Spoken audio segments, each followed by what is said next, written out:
Dude, how's it going, bro? Hot dog, I'm happy to be here.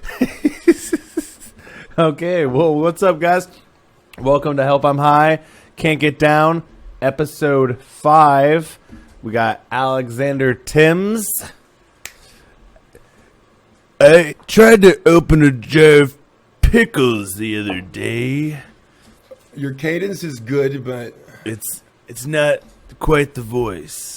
I tried to open a jar of pickles the other day. I tried to open a jar of pickles the other day. I think the real key is you guys sound like both confused and like you know what you're talking about at the same time. Like you don't know what you're going to say next, but you're for sure you know what you're saying right now.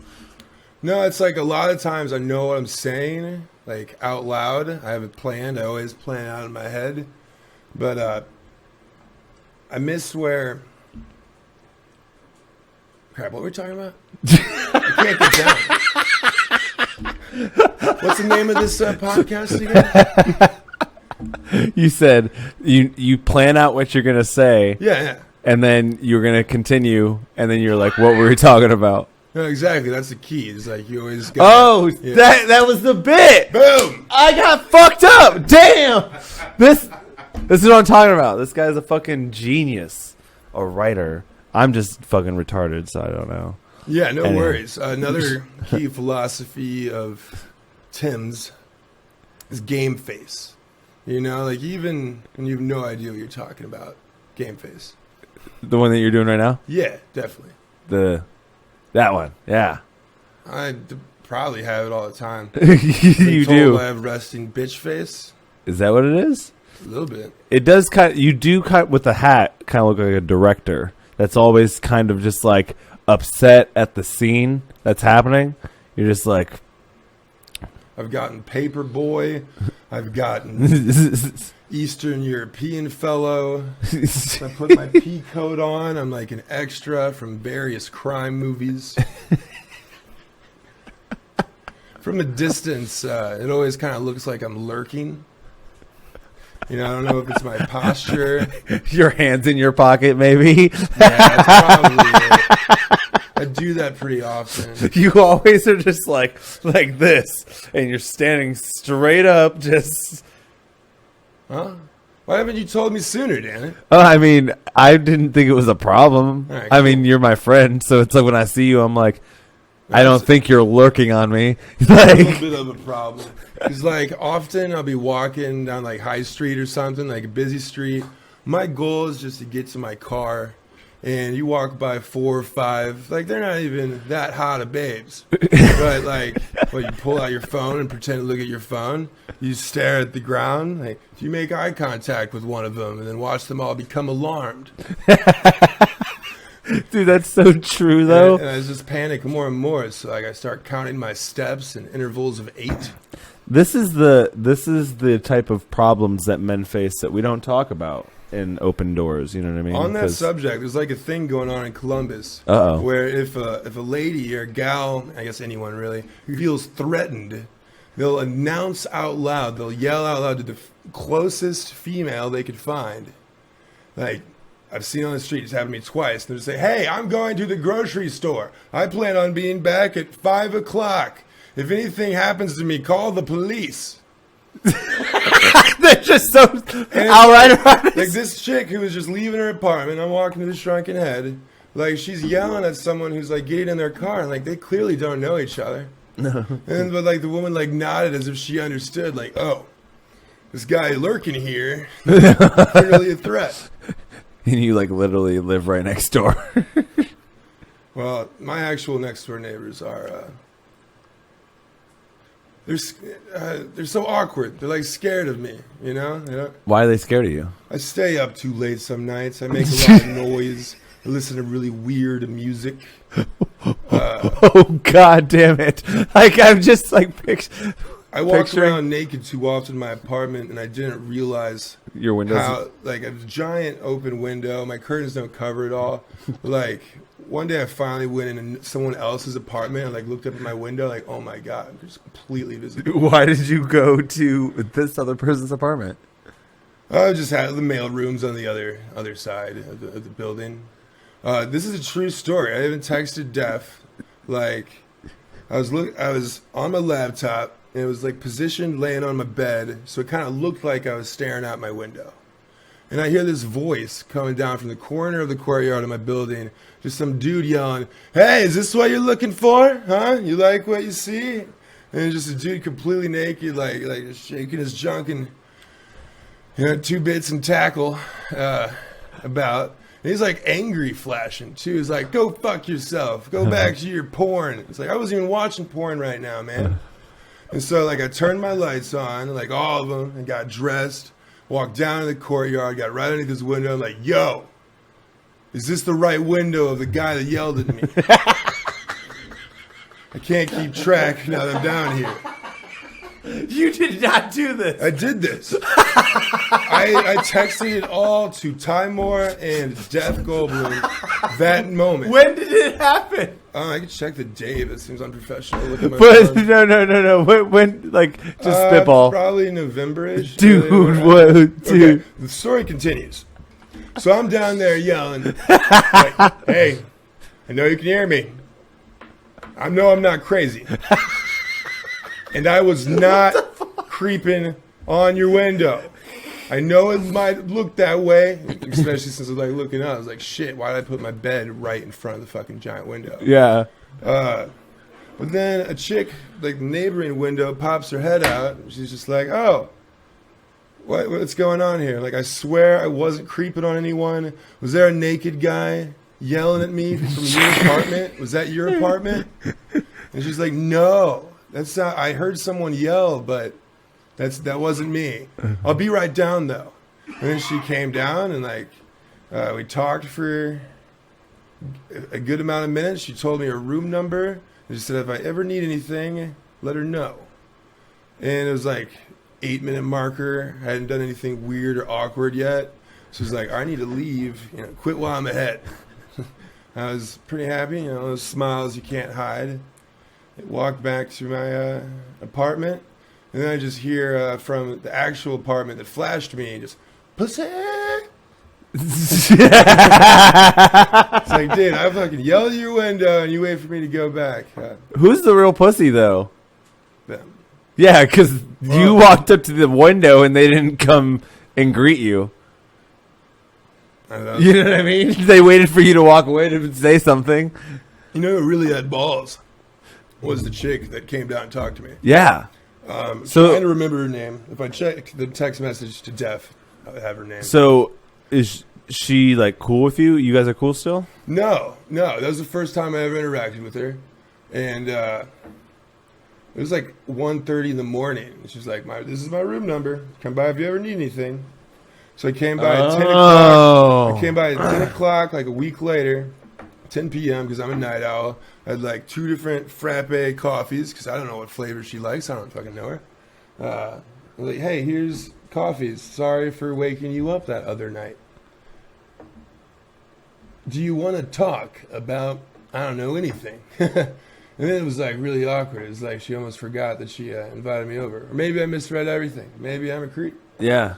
But I was actually really depressed that day. I was dealing with a really bullshit telemarketing job that I've already like quit and got a new job since. But like for some reason, she was the person that had that I vented, rambled to. You know. So I'm sure I've left a great impression so far. I yelled at her through the window, and then. Is she hot? Yeah, a solid 4 out of 6. That's a weird scale. Hot enough, I'd say. I think I worded it as bangable in that Okay. message I sent. Hell yeah. Solid 6.9 in the bangable. Here at Help I'm High, we respect women and their choices and all of that good jazz. Yeah. True. We'll put the disclaimer on the bottom of the screen. Now I'm just... Oh, shit. The ball's in her court. Like, it's up to her to come up with random coffees and set them outside my door now. Otherwise, I can't interact with her. If I see her, I'll probably just walk the other way. It's the whole cat philosophy, all right? Like the cat has to approach you if you want to interact with the cat. Yeah. And I tried chasing the cat. I walked up to the cat. Dude, I tried. I went outside to smoke at Savor Pint one day, and there was like a stray cat outside, and it was just meowing. And it was so cold, and I was like, "No, come here!" And it just like kept running away, and I was like, "I'm just trying to help you, like you don't even get it." Oh man, it just ran away. Cats are the worst, dude. They are. Once I had 3 cats in a 2-bedroom apartment. Damn. I also had like 4 or 5 fish tanks, a bunch of like scorpion and poison frog terrariums. By the time my roommate came back from his like 3-month sabbatical in Montana, Michigan, one of those M states, and he came back, and I went from like 5 animal exhibits to like borderline 30. I had turned his room into the reptile room because it was really easy to seal off his room for like humidity and temperature. So like his room was different humidity and temperature than everything else. So like the jungle reptiles and what have you would go in there. And I was he mad when he got back? He was a little passive aggressive. And that's like he came back to his room. If you wanted, and it was fucking full of lizards. Jungle lizards. He was a like incredible alcoholic. 2, he had like a 4.0 chemical biology like degree. Like this is my roommate, like the end of college. So he was like an alcoholic genius, and like he was obsessed with like nature and wildlife. So like he never like it's okay to yell at me. So if wait, I fuck up, so somebody wait, yell at me. So wait a minute. So he was you did it because you're like, oh, he'll dig this. Well, he kind of knew about my animal ambition before he left. And like sometimes people don't believe me when I say things. Like I think this is my plan, and he just didn't see it coming. It's like that was like the thing. How many animals did you have? At once. At once, I would be like 20 to 30. If I got over to 30, like. And how big of an apartment was this? It was a 2-bedroom apartment, and like that was before I really thought to like figure out what square footage means. So I could walk like back and forth and show you like. It was a solid 200-year-old apartment. My neighbor upstairs would like steal every delivery I ever got, and one day I fought him on the stairs. Like. Yeah. Did you beat him up? He had the high ground. So I took kicks to the face and. Did you beat him up? No, I just. He won that one. No, I kind of lost that one.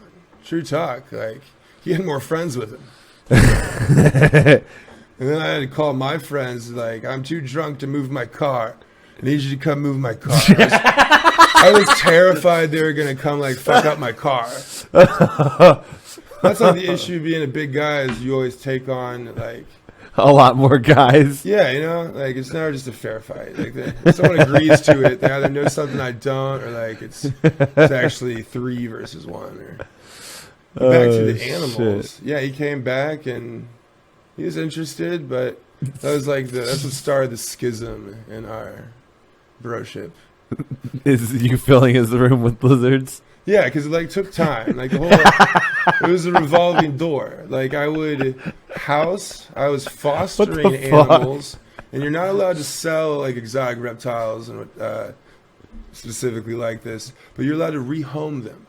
Yes, you can have this 6-foot-long snake, but it's a rehoming fee of $250. I'm not selling you the snake. That's just the rehoming fee. And for some reason, I thought that was like worth. I was trying to do that as my number one job. You were gonna breed animals and then sell them. Acquire and rehoming animals. Yeah, it was madness. It was just nonsense. It was never gonna work. The next step was like I had to get a warehouse. Like, then a fucking like girlfriend of 4 or 5 years. We had a messy breakup. How did she feel about the reptiles? She bought me my first reticulated python, and if you know your snakes, you know that's the world's largest snake. Oh. Anaconda's only 3. It's fucking 4 whole movies about it, and it's only the 3rd biggest snake. I had a reticulated python, and his name was Monty Python. Very fitting. Yes. Dude, you have a very interesting life. Like, dude, how old are you? I'm 28. Really? Yeah. Would you have guessed I was older? I would have said 32. All right, that's good. That's better than I normally get. Yeah. I would say, like, I didn't think you were, like, older, but, like, I thought you were older than 28. Dang. Yeah, like, it used to be cool to have people, like, assume you were older. Because when I was 17, I could go to bars, specifically Mexican restaurants. Felt like they couldn't tell the difference between age of rural white boys. And tested it. What age did you get that tall? That tall? I don't know. I was the first 6th grader in my school to be over 6 foot tall and not make the basketball team. Damn. I was so fucking clumsy. Growing so much, like, I never could have control over my body. How fast did you grow? I don't know. I don't have. I've heard some crazy ass stories of like my tall friends who were like, I was growing like it was just 3 constant. inches a year or something like that, and I was like, 1 what? inch a year for 7 years. Damn. Like, well, just forever. It was like every year. Yeah. Like, even in college, I was still getting taller. Really? Yeah. Like, I was only like 6'5", 6'6" when I started college. Like, now I'm 6'7". You were wait, what? Yeah. You were 5'6"? No, 6'5". Oh. Sorry, I misspoke. And how tall are you now? 6'7". Damn. Yeah. It sucks. What do you eat? A lot. Before I moved to Columbus, I had a really good job, and like when I ate a lot. I was going through 2-3 gallons of milk a week. I would go through like a whole fucking thing of Muscle Man's applesauce every day. I lived with my grandma, and she's like, I don't understand why you keep waking up at the middle of the night drinking applesauce. You would just wake up and you would drink applesauce? Yeah. It's like a thing that happens every night. Like if you wake up and you can't fall asleep, strategy is you gotta get out of bed, just do something, and go back to bed. So instead of reading or just, you just a quick one and you just walk to somewhere and back. You go pee or you go chug some applesauce. How much applesauce? I don't know. You just drink it. Yeah. But how much? Like, he's got. You don't like applesauce. I love applesauce. I'm just saying. I was wondering. You just waking up in the middle of the night and going and drinking like a fucking glass of fucking applesauce in the middle of the night. It was probably like the equivalent of a glass and a half. Like this? Yeah. Dude, that's... For sure. Yeah, it's like immediate satisfaction. Like, that's amazing. I really kind of only eat like out of functionality. Like I've never had the patience for cooking it. And since moving to Columbus, I've been so broke that it's just like, all right, food is... I don't like spending a lot of money on food. Nope. So I'll go just fucking rice, chicken, like oatmeal. Just eat insane amounts of oatmeal. I forgot what the point of this was. I was asking you how you got so tall. Oh, and genetics, nothing. Yeah. How tall is your dad? He's 6'5", and my mom's 5'11". Back in the 90s, doctors thought that they could predict your height based on your birth. They said I'd be 7 foot. They lied. Well, actually, maybe smoking does stunt your growth. Then maybe they were right. Dude, do you have a joke about that? No, because you are so fucking tall that it's funny that you would say that they lied because you are 6'7". You know what I mean? Yeah. Because, like, they almost got it. You know what I mean? 5 inches is a big difference. Yeah, 5 inches. Yeah, but, like... I see someone who's 6'9", it's like, nice. No, yes. dude. Like, I don't want to be 6'9", fuck that. I hit my head on enough things already. I really like the opportunity to look up. It doesn't happen enough. Oh, my God. That's so funny. He lied. Oh, shit. So, fuck, man. How long have you been doing comedy for? Comedy. I started when I was 17. But when I like really went all in about it and like was confident enough to declare I am a stand-up comedian, before I would always say out loud, yeah, I do stand-up. But now, like, that was the whole point of moving to Columbus. And so then I started doing it 4, 5 times a week. My record's like 8 times in 1 week. Hell yeah. And that was very different than the previous phases of comedy I went through. I started when I was 17 in high school. Fucking Charlie Winfrey and Derek Schultz would like come by my neighborhood. Shout out to those assholes. Good dudes, not really. I would sneak out in my back, like I would have to go through a back window from the basement. I'd fucking push my old car down the hill, and I would start it at the bottom of the hill. There's no way my crazy stepdad could hear me start the car. Then I would drive to go meet them. Wait, this is real? Yeah, this is real. So wait, so you would say this again? All right, so step 1, you got to exit the house. So my room's in the basement, going out the window, there's multiple windows, or just going out the main basement door. There's an issue with the basement door, it's loud. So that's why window makes more sense. And so at that point, you got to sneak around the yard, hope one of the dogs isn't out back, and make sure you fucking close the fence right, or you're busted. And then you get to the car. The car is on like the top of a pretty, say, 15-degree incline. And, you just kind of kick it like a scooter. And then once you get to the bottom, that's when you really got to muscle like the power steering. The first time I did it, that was a surprise. The power steering? Yeah, it was you're like harder. Holy shit. And like the brakes are like require a lot more effort. Dude. I require a strategy for most things. So like if the first time I do everything is tomfoolery. Yeah, and then once at the bottom of the hill, you can start the car safely because the stepdad won't hear it. And at that point, I would drive to meet. I was a sophomore when I started in high school, and Charlie Winfrey had just graduated. He'd been graduated from high school for like a year. And I messaged him on Facebook. I was like, dude, it's awesome you're doing comedy. It's always been a dream of mine. And he messaged me back. He was like, okay, Tuesday, let's go. And so then I went. And I did really well. I did like awesome, actually. Like, did you? Yeah. Like I have a deep insecurity that like the funniest version of me was that guy. Dude, it's salty because I also feel the same way about my younger self. There's many younger selves. My high school self, when I was like thinking about doing comedy, that's when I felt like I was the funniest.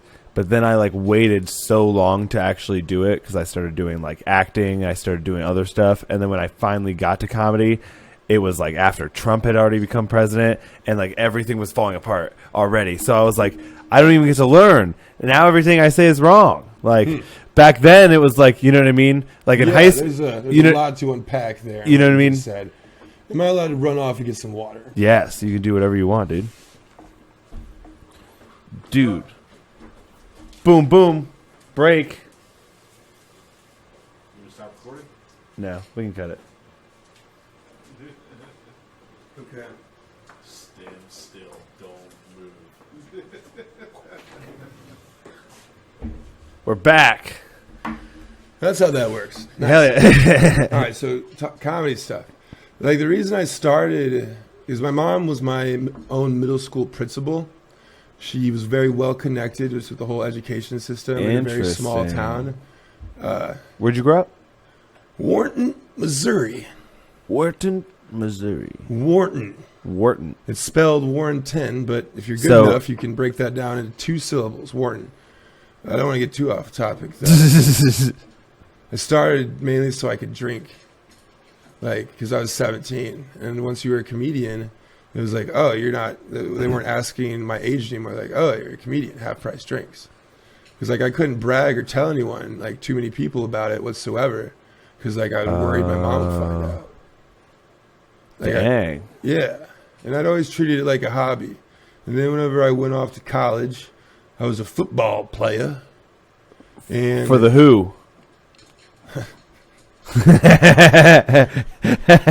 the goddamn William Jewell Cardinals. All right, you do look like a cardinal. That would be your spirit animal. That's a terrible spirit animal. I'm not even going to address what you just said. Football is a full-time job. You're literally not allowed to have any kind of job. Really? It's 40 hours a week of just fucking football. And then you have your 12 to 16 hours of college classes. And then the imaginary hours you're supposed to be spending on studying. But I joined a fraternity instead. So I was a pretty shitty football player. But I couldn't be a comedian during that phase. And once I was finally done with football, I started doing comedy again in Kansas City. And I did that for a solid, over 2 years. Shout out to Kyle Gammon. He was the guy that would drive me around and record my sets. Oh, hell yeah. And then that gal that bought me the giant python, Monty Python, she broke my heart. So why'd she leave? Why'd she leave me? What was her reason? She didn't really give me just one direct reason. It was a list. It's just countless red flags that existed the whole time. It's just people don't believe what I say, my goals. And it's just our lifestyles are incompatible. And it's I kind of had given up. I'd given up on all my dreams. I'd assumed comedy was never going to happen. All of the things how I imagined my life would be. The adventure, the chaos, the standing on stage in front of crowds, yelling about nonsense. I was always in fucking pep assemblies. I was a student council guy. Talking in front of people has always been incredibly comfortable. The more people, the better. And I'd given up on all of that. And I was so violently depressed because I was halfway into what she wanted and then halfway into just the void of depression. She broke my heart. She took the cats. Oh no, all of them? All 3 of them. I hope they're in hell. Oh shit! And I miss one of them. You miss one of them? They're 2 assholes. Damn. I pick favorites. I'll be that father that has whichever one is Alexander Jr. Unless he's a failure. Are you gonna do that? No, I desperately want to name one of my, if I have a kid. I feel like it's more likely that I'll have a child than I'll ever be married. So if I somehow become custody of the child, it'll be Wiseman Monroe Tims. Because my middle name is Monroe, and the first-born Tims of every generation gets the middle name Monroe, the first-born male Tims. So my pawpaw was Dudley Monroe Tims. My great pawpaw was Wiseman Monroe Tims. His dad was Wiseman Monroe Tims. Then his dad was Dudley Monroe Tims. And then there's another Wiseman Monroe Tims. Now this guy's the fucking Civil War. And before that Wiseman Monroe Tims is an Alexander Monroe Tims. Shit, so you're just you're gonna almost restart it? No, it's just cycle back. Continuing the tradition. Well, yeah, but it's if I have a firstborn male. But you said that guy's name was Wiseman, and his dad was named Alexander. Yeah. So okay. By you, it's it might circle back. How crazy would that be? It'd be awesome. It's a really badass name. Cyclical is just names, convincing someone else into it. It's just the name Wiseman. The cyclical story is I guess a good enough reasoning. Mm-hmm. But I love that name. wise man. Like, if he's smart, awesome. Then, like, cool. You're a caricature. You're like, it works. Or if he's really stupid, then hilarious. Awesome. Wiseman. Yeah. Dude, I hope your future wife or baby mama watches this and gives the opportunity to name your firstborn son Wiseman Monroe. I'll make her watch this. Seems like a thing I do. Oh, shit, man. So you started comedy when you were 17. What kind of comedy were you doing? The same type of comedy you're doing now, or? Yeah, honestly, it's like jokes that I, like different sets and bits that I use now have originated, a couple of them originated in St. Louis and a couple of them originated in Kansas City. And when I moved back to St. Louis after spending 6 years in Kansas City, I did try to do stand-up again. And like, I'm a good performer. So like just the old material that I knew worked did work. But I could not write anything else. And then I started doing improv classes. Then COVID-19 happened. How were those? Improv classes were sweet. They were sweet. Where were they at? You said they were in the Missouri area? Yeah, they were near St. Louis. Hell yeah. It was like a weird suburban, like, it was like 30 minutes outside of the city. Okay. Very, very suburbs, like comedy club. And you just show up, you pay like $10, and then you get to participate in the improv course. I wouldn't show up every single time. Showed up a lot of the time. Hell yeah. I wrecked my car on the way to one of those improv courses. Did you? Yeah. I had the tow truck driver drop me off back at work because I was actually on the clock working for a factory on second shift. And I was like, I'm not missing another fucking improv class because I'm still on second shift. And so I left the plant, and a woman ran a red light in traffic, a red truck, and just totaled my fucking car. And like, I can't go to the hospital. I'll get fired. So I talked the tow truck driver into driving me back to work. I'm like fucking limping, and I just have to walk around this factory, just like harassing acquaintances. Like, hey, can you drive me home? What's up? This is the story that just happened. And with that settlement, insurance settlement money is how I got my van you see today. So I'm someone who like kind of believes in karma. And isn't that kind of funny that you were like, fuck this job, and you didn't even clock out, and you left, and you got fucking smacked? Well, it's funny you say that because it was karma, but it was good karma, and I'd earned it. All right? Me and that car had gone through some shit at this point. I wanted nothing to do with this car shit. It just so happened to be, for unrelated reasons, I was incredibly injured already when she hit my car, and I could not afford. Are you? No. I could not afford all these lying? medical bills. I'm not lying. Dude. So wait a minute. I might be that you got hit, but before you got hit, you were already fucking hurt. Yeah, I was already fucking hurt. So like all the medical expenses to take care of these new problems that happened were finally paid for. I didn't have any way to pay for MRIs or. Fucking, it was a godsend. Like, I was so grateful. And my god! I fucked up though, because apparently you're supposed to hire a skeezy traffic lawyer, and they sue the shit out of them. And you just like wait a year, and then you make 3 times as much money on the settlement than if they just agree at the beginning. Damn! But I really needed that money at that time, so I just agreed to the fucking settlement they tossed me. And dude, you're so nuts, dude. Yeah, I hear that. Missouri is so nuts. All right, first off, Missouri is the Graceland. All right, I was fooled at first. I thought Ohio was the same. It just looks the same. It's not the same. Missouri is like a mix of lawlessness and then there's way too many rules sometimes. You said what? And just way too many rules. Oh, sometimes. I thought you said wolves. Like, I was like, oh my god, wolves. I was like, what? You go to Missouri, there's wolves everywhere. I was like, what? There's wolves. You never walk out in the woods alone. You always got to have a friend to pee with. Oh my God. So you said Missouri's better than Ohio? Well, it depends how you define better. What's your value criterion, if you will. Well, you live here. And yeah. Yeah.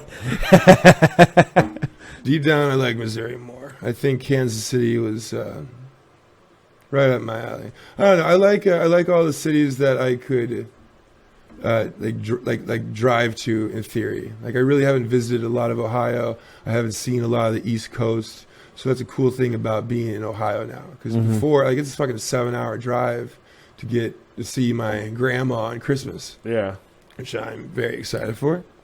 And how long are you going to be there for? Just the weekend. Just the weekend? Yeah. Sucks. Like half of my break days will be spent just driving. Yeah.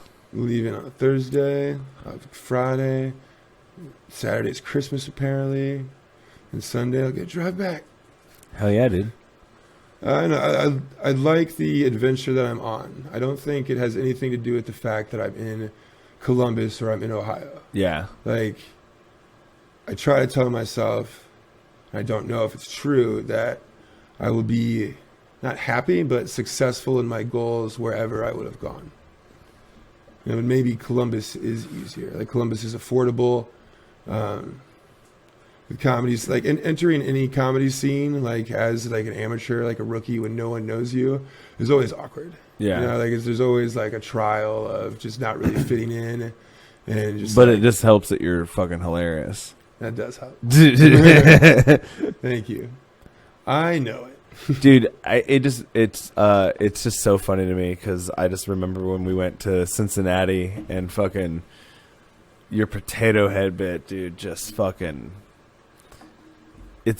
You have such a unique writing, like it's not like a unit. Well, whatever cadence. You have such a unique. Here it goes. Princess is joining us. Hi, Princess.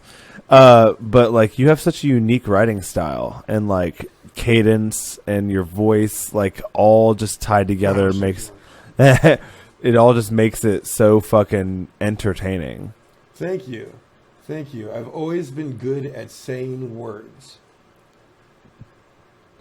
Like if I've got like 3 things I'm good at, which is like all I really argue.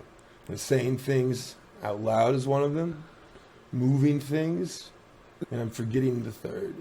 Like there's gotta be something else. I guess people. I tend to be pretty good with people, but there is kind of like an awkward like phase I go through when I meet people for the first time.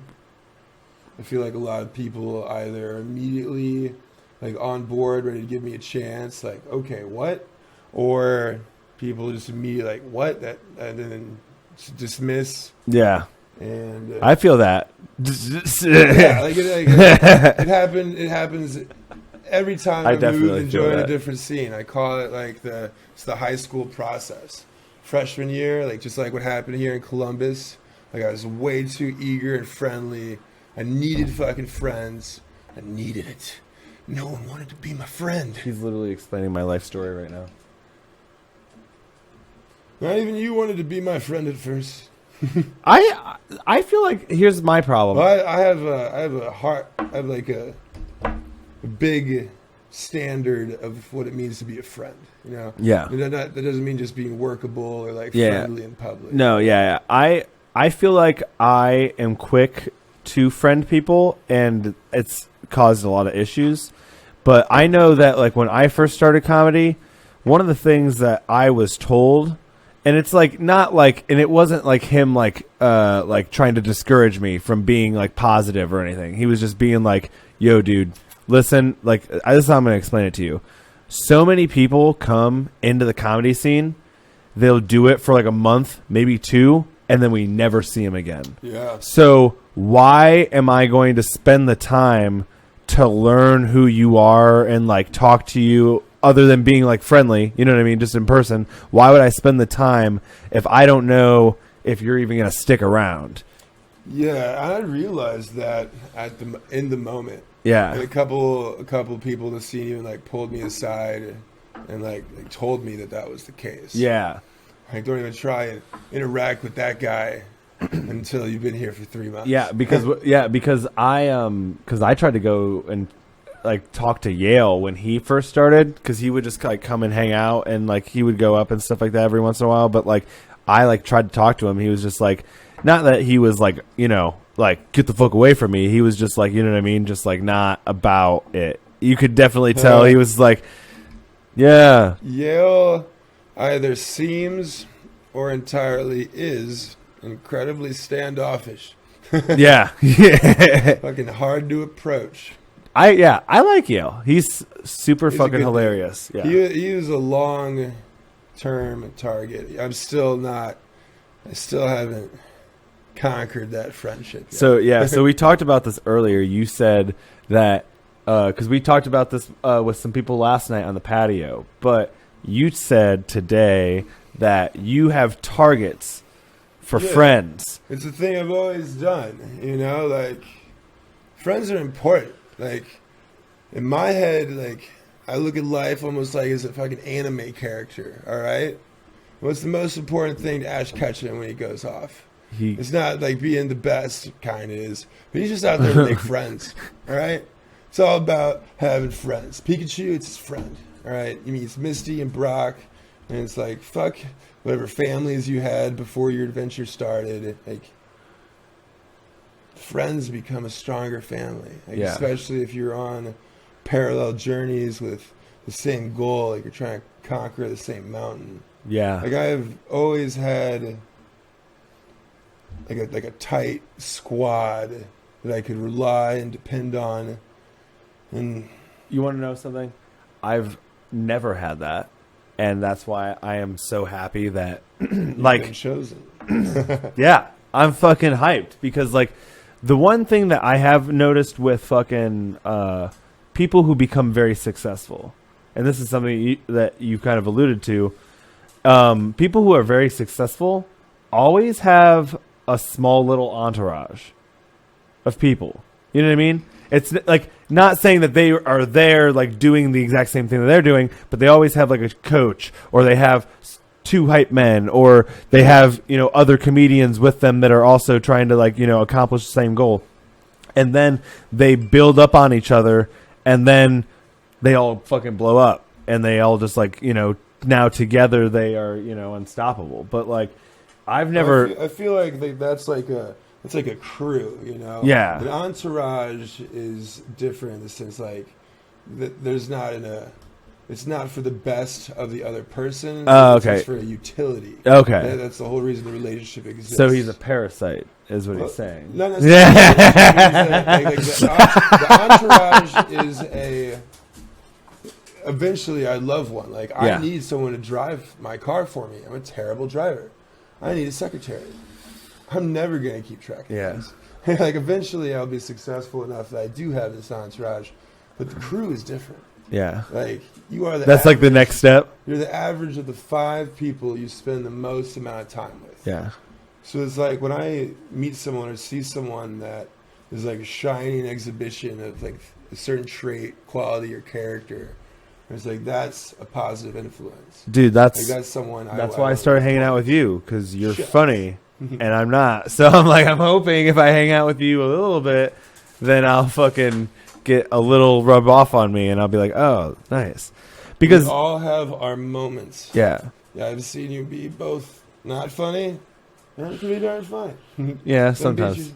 Beat yourself up. I just feel like one thing. Moments of not being funny. Yeah, I mean, we've all had moments of not being funny, but like consistency is important. You know what I mean? And I feel like consistently, you're pretty funny.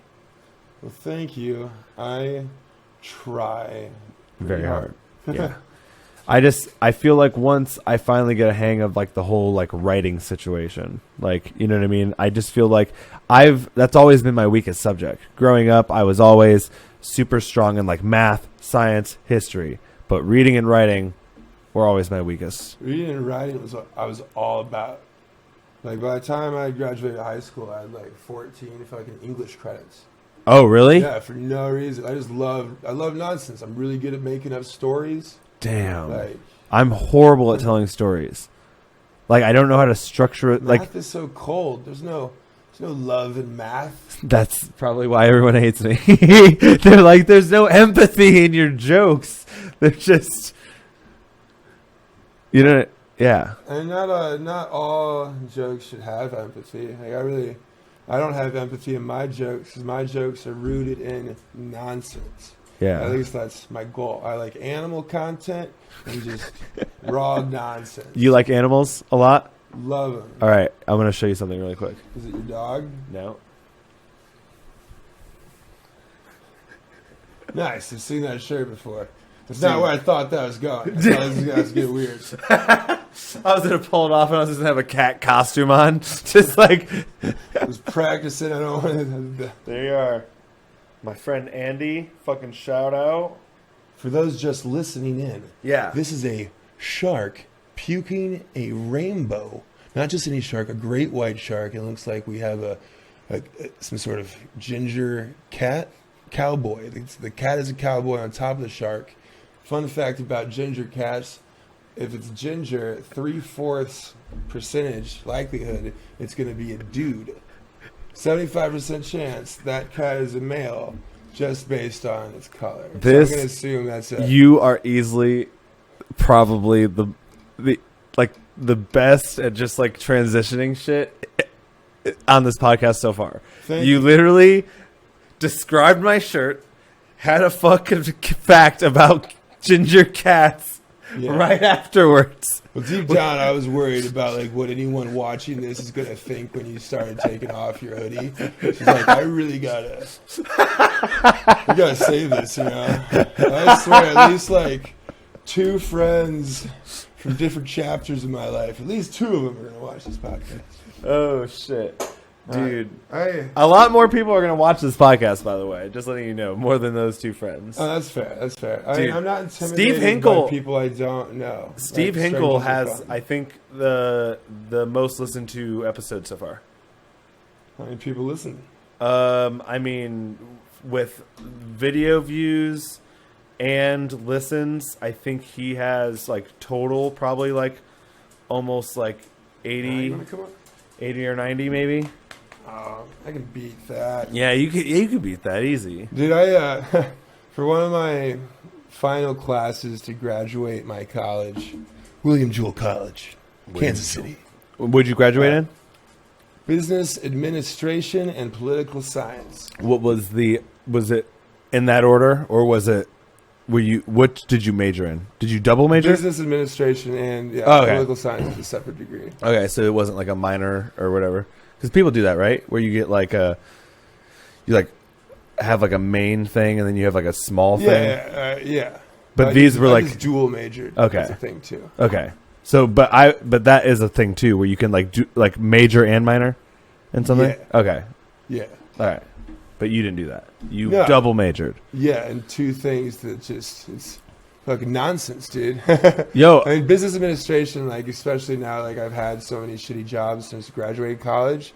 It's like I immediately I do understand how most businesses operate. Like I get their game, especially like management tactics. I guess that came in handy. But that's depressing shit to be to know about. Yeah. And never gonna use political science. But I'm just gonna vote. I feel, but the thing is though, is that like, don't you feel like political science major probably would help you with like political comedy, maybe? Because you know a lot more about like the deep end stuff, so it Just because can I hit have deeper. a piece of paper with a specific label But you doesn't know, give me Yeah. an apt talent. yeah, Like most of my time spent in college was really learning about how to party okay. and how to interact in a. You didn't retain anything. No, I retained a lot. I mean, in my classes, I'm sure I actually did learn a lot from my classes, but that wasn't the valuable things that I gained from college. Yeah. The value was being in a fucking $10 million mansion with 60 other dudes, and just the sheer fucking chaos, the politics. What was the frat? Phi Gamma Delta, Fiji. Fiji. Hell yeah. They were the soccer stoner fraternity back in my school, and I was a football player, so it was a big deal that I joined the soccer kids fraternity. Because if you know anything about football, fuck soccer. Not in this house. Fuck football. Is that soccer ball in this house? Fuck European football. That's a thing the family would say. Like stirring football house is just... And I had it too. I had an irrational hate of soccer kids. You don't have to wear smelly fucking pads. Yeah. You're not getting your ass kicked every day. Have you even kicked someone's ass ever? Yeah. Just fucking running back and forth, getting babes all damn day. They're all so thin. Yeah. Yeah. You never see a 300-pound motherfucking, soccer player, Yeah, and I've always been like a fat guy. Is there a 300-pound soccer player? No, I have no idea. Probably not. That doesn't sound like a soccer player. Yeah. Yeah, I was always a chubby guy, so I was really jealous of the short, good-looking, fast kids. And if they were the stoner fraternity, then my decision was made. Yeah. And they had cool roofs you could sneak out onto. It was a lot of fun. I refused to reminisce about college for like a handful of years, just because like I loved it so much. Oh, really? It would like break my heart to like think about, because at that point in my life, I didn't think I was ever going to experience anything better. Really? And now that I'm on this current path, you feel otherwise? yes, I know otherwise. Like, feel the same way, bro. Hell yeah. I think the thing that is super exciting for me is that I guess I was unaware of how much like support I actually had. Like, and maybe people are coming on the podcast to, boost their own selves. But like, I was actually afraid when I started the podcast that I was going to have a really hard time trying to find people. So, but like, we're booked all the way out until fucking, February already. So it's like, well, that's interesting. That's awesome. Yeah. Like, so like when you talk about anxieties, that was one of mine. Like, I truly think that people in Columbus comedy hate me. Well, don't read into things. I wouldn't say they hate you.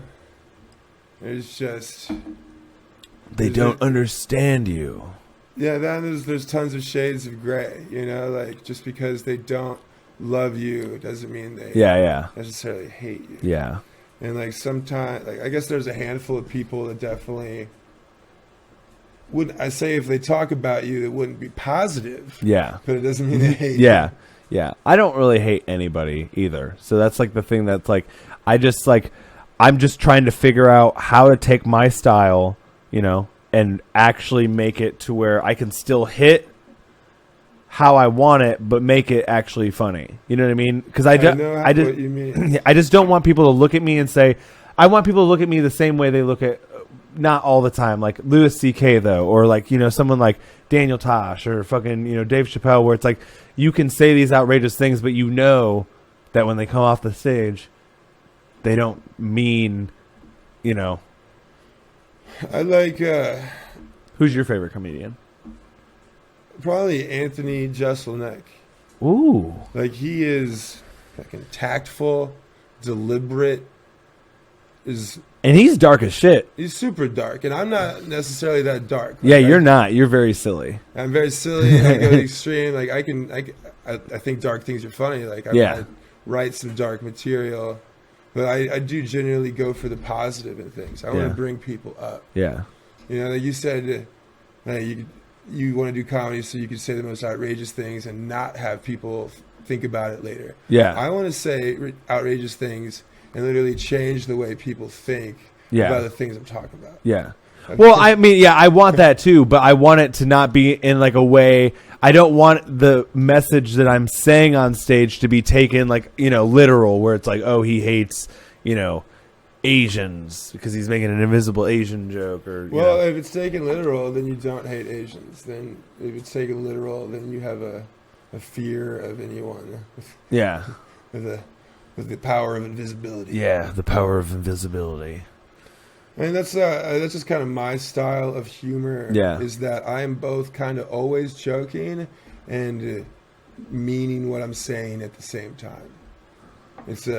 I'm not even sure if that's technically a joke. The way you deliver information can be a joke. It has a setup and a punchline. Yeah. And I think the real issue is that, like, I struggle to communicate my thoughts a lot of the time. And so it takes me, like... Same. So the way I phrase things tends to sound like a ridiculous joke. And, like, it's my actual effort to communicate. Yeah. Sometimes I'll say something at work and they'll be like, was that a bit? And I'm like, no, I'm just saying something, just trying to, see what you guys think. Is like, but yeah, man. So Ty Moore was telling me a story last night. Love that dude. That Fucking was my first friend here. Dude, hell yeah. Shout out Ty Moore. Had him on. He was great. So he was telling me last night that you had an interesting accident happen. Oh. And he said... I didn't know you knew about this. Yeah. So he said he wanted me to ask you and if you were willing to talk about it. I don't know. No, I'm willing to talk about it. I am. So tell us about this interesting wreck that you had happen. All right. Well, it's pretty interesting. So this is how it goes down. Starts off with, I had a really good job. It was ridiculous how much responsibility I had in this job. But I worked an insane amount of hours. I didn't have a lot of friends. I was violently depressed. I had given up life to a factory. So, what was my solution? I could spend lots of money on like strippers. How much money? Easily like $1 to $3 grand every month for like a long time. Yeah, it's what you said, $1 to $3 grand every month. It's really painful to say that out loud, and like I hope no one in my family like is listening. Do you know how much I make a month? Yeah, I was making like I make less than $3 grand a month in 2007. I make less than $3 grand a month. December, I think I made $3 grand because it was a three week paycheck. But I'm living that life now. Like I gave this all up. Yeah, I gave up the cushy job, the routine, the strippers, the stocked refrigerator. The strippers. Strippers are kind of one of the best parts. He's like, I'm not gonna lie. I don't even have like regrets. I do have regrets for the story you asked about. Okay, go ahead. The stripper phase is kind of like what led to this phase. Well, it was just So is it a gateway drug? That's Strippers. A question. It's just like sometimes, cumulative risks, when they all go wrong at the same time. You didn't see it coming. So I was basically on my way to a casino in St. Louis to meet a prostitute. She was attractive. And when I arrived there, she had a female friend with her. There was 2 of them. Oh. And I wanted to gamble at the casino first because the second one was super awkward. I didn't like the second girl. I didn't want her there. She's kind of a jerk. Whatever. Who am I? I was fucking soliciting prostitution. Yeah. She was a jerk, but I'm paying women for sex. Now back to the facts of the story. So, really quick. Casino. Hey EJ, can you grab me the Mountain Dew real quick? And a beer, any one. Yeah, sure.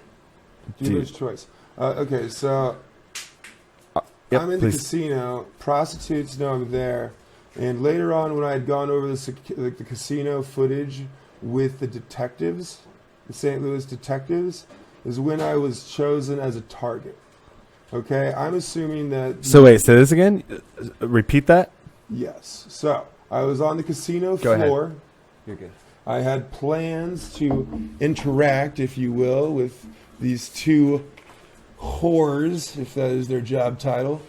And I'm waiting on the casino floor, and pause. This is a movie. Yep. We're going to cut away to a new scene. All right, heard. Cut. New scene. New setting. I am stepdad's behind me. I'm your stepdad. Huge, all right. Huge. Hey, I'm stepdad. Big boob detective right next to me. We're going over the footage of the casino floor. I was chosen as a target. There's 4 gentlemen that all work together in like unison with the the tact and precision of like a pack of wolves. They were predators. They knew what they were doing. They didn't even have to discuss what their freaking plan was. So first guy, after they found me, one guy kept tabs of me throughout the casino. I even saw him multiple times. I would see him at a slot machine not gambling. I'd think to myself, if you sit at a slot machine and don't spend any money for long enough, they actually kick you out of here. I wonder if he knows that.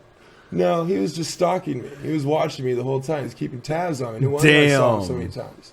And so when I go towards the parking garage, remember there's 4 people in this pack. There's a second gentleman waiting out in the parking garage. He was notified, calls, because once the elevator only leads to one floor of the parking garage, so they knew I would be coming out that elevator. He gets a call to watch for me. I go out in the parking lot, a little fuckered up, and I'm playing Marco Polo with my keys. So he identifies my car before I even find my car, and just skedaddles. And then those two, the Stalker 1 and the guy in the parking garage, get into a car together after I leave in my car. And we're assuming that the guy who identified my car is calling the other 2 individuals who are waiting outside the casino for me. Okay. Because they had a good idea of how much money I had, and I'm assuming it was through the prostitutes, just because, like, she'd met me before. And I was at a red light curb, big brick building. St. Louis is known for its beautiful crumbling red brick. Lots of red brick deposits in the area. It's his favorite part, actually. Yeah, it's one of the few selling points. That's all we got left. Because shit like this happens. And so, building to my right, at a red light, all of a sudden, car 1, like, slant angle, can't go forward. Car 2, slant angle, can't go backward. I'm trapped. Before I know it, I am in a fight with 4 large dudes. Before I had known it, I had lost that fight with these 4 large dudes. They weren't big as me, but they'd probably been in more fights than I'd been in. Shit. I've been in a handful, but like, it doesn't matter for numbers. Like, so these prostitutes set you up? Yeah, more than likely. Wow. Continuing the story. They put me in the back seat of my own fucking car. They knocked me out. I wake up not even knowing where I'm at. Like, so the car, they knock me back out again. And then I get walked along, carried into an apartment building. They drugged me with multiple sedatives, and I couldn't move my left arm for months. That's not an exaggeration. I remember when I said I had a bunch of body damage when that woman hit me in a car? Yeah. This is the incident that caused the original damage. So I wasn't going to bring the dark story up, but since you asked, like, I reveal another layer of the onion. You want to know what's funny? I wasn't even talking about this story, but I'm glad that you told it. I was talking about the story where the cop was trying to search your car, and oh yeah, that's not an accident. Oh my god! I thought you got into you got into a car accident. Yeah, I guess I did total my mom's car. I guess it is a car accident. That's actually, he's like, it wasn't an accident. Okay, well, I guess her car was totaled. With a 12-foot long python in the back seat. So what happened? So back to the casino story. Okay, yeah, back to this one. Taking to a second location. I basically, I had such little motor control over my body that I couldn't even, open a window or, I couldn't piss. Were they robbing you this entire time? They were fucking beating me for information just to get all the access to my bank. They had my debit card. Did you give it to them? They had everything. No, I just gave them nonsense numbers. They never actually. I might have given them the correct numbers, but they had tried through so many ways. I was already a missing person by the time I was found. And whoa! How long were you gone? So I was. The incident occurred on the 3rd of March, 2021. No, that was 2020. 3rd of March, 2020. This was recent? Yeah. And so this is actually really relevant to why I'm in Columbus. That's why I was okay with telling the story. Whoa. Yeah. So like I said, I was depressed in a factory. And so I got carjacked, kidnapped, violently beaten, drugged. I had nerve damage. I was taking gabapentin, a nerve damage pill, for 2.5 years. still have nerve damage. I just don't feel pain the same. Like likely have like brain damage just from how many times it's like hit in specific spots. And like in those moments, like I thought I was gonna die. Like the detectives told me that the cases that this happens, like similar description cases, like it's just a dead body that's found.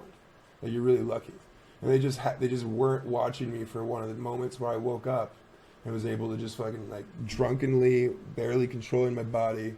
I had gotten out of the building and like hurled myself over a gate, and an old lady.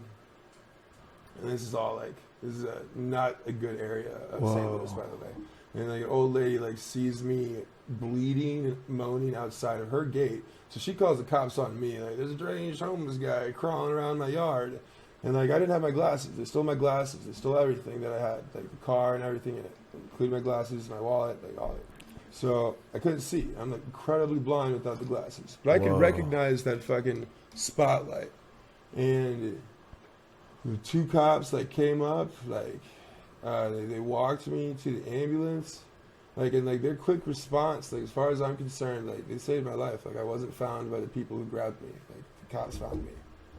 And like I honestly thought I was gonna die, and I was surprised with myself that I didn't want to die, because beforehand I was already suicidal. I really was. And I was so surprised, like, well, if I want to live, then what for? What's the purpose? And it's like, if an asteroid hit tomorrow, what was last week worth? Well, if you would have asked me that question at any point in time that I was in that factory, it would have been worth making that factory a better place and being sad and ashamed of myself. But now that, and like the one thing that like clicked in that moment, like I was literally like, the thing to fight for, it's like, I need to fucking be a famous comedian. Like I'd always envisioned it. I'd always I can't die yet. I haven't seen all of the crowds and been on the stages that I've imagined. I haven't been invited to a stripper and cocaine party on top of a giant skyscraper yet. It hasn't happened yet. It couldn't have been my time. And so at that point, like I decided by the end of March, at that point, like I was recovering, like bedridden. I knew that like, stand-up comedy is the only thing that matters. Like, fuck this factory job, fuck all these toxic friendships I was with. Like I was just kind of doing what I was being told to do, and I don't know. Most of my life, I've never done what other people tell me to. But I'd given up. I was trying to live life their way, and the only way I could think of actually starting to be a stand-up comedian was I need a practice city. I need to get out of St. Louis. Because St. Louis, one, I was scarred. It's a sketchy fucking place. It's dangerous. For the story I just told you. And like, they didn't fucking find my car. Like they found me on the 5th. I was missing, technically a missing person from the 3rd to the 5th. They didn't find the car until like the 10th. And then the woman totaled my car on the 11th. Whoa. Yeah, so then I had all that money at the same time of all the money from the COVID stimulus packages that were coming out, plus like it was tax season, so just had all that, quit my job and moved to Ohio. I mean, it did take me a solid like year. Like the incident occurred in March, and I didn't get to Columbus until April. But I didn't decide on Columbus until September. I started shopping for cities before I chose Columbus. And I'm so glad you did. Yeah, here we are. Dude, this was a fucking great ass podcast. I feel really guilty and embarrassed for whoever listens to this. Sorry, I was so rambly. Dude, no, I feel like that was crazy. But yeah, I get excited for the opportunity to tell my crazy stories because one, a lot of like you try and tell someone that you've never met before half of my story, and they're just not gonna believe it. Yeah. And so I normally don't try and talk about myself. Wow. A lot of times when I talk about myself, like people think I'm bragging. It's like no, like, there's just things that happen. Right? Damn, I can't, dude. That's so fucking nuts. Dang. Yeah. So honestly, I'm grateful for those gangsters. I'm assuming they were organized crime. I'm grateful for those gangsters damn near killing me. Nothing kicks your ass into gear like the worst ass kicking you've ever had. Yeah. And for some reason, I was like, all right, time to go spend all my time in a bar. It's the long game. Dude. Fuck yeah, man. Thanks for coming on, bro. Dude, thank you for having me. I really appreciate you. You're fucking amazing. I feel like one of my fucking best friends in comedy right now. So it's like, thank you so much, everybody. Thanks for listening. Thanks for watching. Alexander Tims.